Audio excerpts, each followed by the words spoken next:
UPI के जरिए रकम की अदायगी करने वाले सारिफिन के लिए बड़ी खबर सामने आई है। मरकजी हुकूमत ने वाज़ेह किया है कि आम सारिफिन से यूपीआई के जरिए अदायगी करने पर किसी भी तरह की फीस वसूल नहीं की जाएगी। वजारत खजाना ने कहा है कि एक शख्स से दूसरे शख्स को यूपीआई के जरिए रकम भेजने यानी जाती लेन देन पर कोई चार्ज नहीं होगा। इसके अलावा दुकानदारों और कारोबारी इदारों पर भी हर लेन देन के लिए कोई लाजमी फीस आयद नहीं की जाएगी। हुकूमत के मुताबिक मुस्तकबिल में अगर मर्चेंट डिस्काउंट रेट यानी MDR नाफिज किया जाता है तो ये सिर्फ मखसूस किस्म के कारोबारी लेन देन पर लागू होगा, वो भी एक मुकर्ररा रकम से ज्यादा के लिए। लेन देन पर और मामूली शरह से ये आयद होगा। हुकूमत ने यह भी वाज़ेह किया है कि अगर ऐसे चार्जेस नाफिज किए गए तो उनकी शरह डेबिट या क्रेडिट कार्ड से होने वाली अदायगियों पर आयद मौजूदा चार्जेस के मुकाबले में काफी कम होगी। ये वजाहत उस वक्त सामने आई जब हाल ही में अदायगी और तस्फिया निज़ाम कानून 2007 में तरमीम के मामले पर बहस शुरू हुई।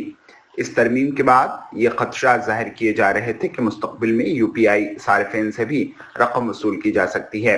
वजारत खजाना ने वाज़ेह किया है कि मुजव्वज़ा तरमीम का मकसद यूपीआई सारिफिन पर फीस आयद करना नहीं बल्कि यूपीआई निज़ाम को तवील अरसे तक मजबूत और महफूज बनाना है। इसके साथ साइबर सिक्योरिटी, धोखाधड़ी की रोकथाम और नई टेक्नोलॉजी में सरमायाकारी को भी यकीनी बनाना है। ये तब्दीलियां टैक्सेशन एंड अदर लॉस तरमीमी बिल 2026 का हिस्सा हैं। पार्लियामेंट से बिल मंजूर होने के बाद यूपीआई से मुताल्लिक MDR मुकर्रर करने का फैसला अगर जरूरत महसूस हुई तो national payments corporation of India यानी NPCI की सरबराही में कायम कमेटी करेगी। हुकूमत ने बताया कि यूपीआई के जरिए लेन देन में मुसलसल इजाफा हो रहा है। सिर्फ जुलाई 2026 में यूपीआई के जरिए तकरीबन 2366 करोड़ लेन देन हुए, जिनकी मजमूई मालियत तकरीबन 29.9 लाख रुपए मुकर्रर हुई।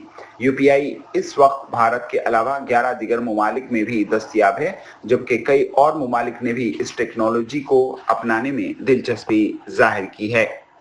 हुकूमत ने उन खबरों को भी मुस्तरद कर दिया जिनमें दावा किया जा रहा था कि यूपीआई से मुताल्लिक पॉलिसी में तब्दीली किसी बैरूनी दबाव या असर की वजह से की जा रही है। हुकूमत ने ऐसे दावों को बेबुनियाद और गुमराहकुन करार दिया है। यानी फिलहाल आम सारिफिन को यूपीआई के जरिए रकम भेजने या अदायगी करने पर कोई उमूमी फीस आयद नहीं की जा रही। मज़ीद खबरों के लिए हमारे चैनल मुनसिफ न्यूज़ 24x7 को देखते रहिए। अगर वीडियो अच्छी लगी तो लाइक करें, शेयर करें और चैनल को सब्सक्राइब करें।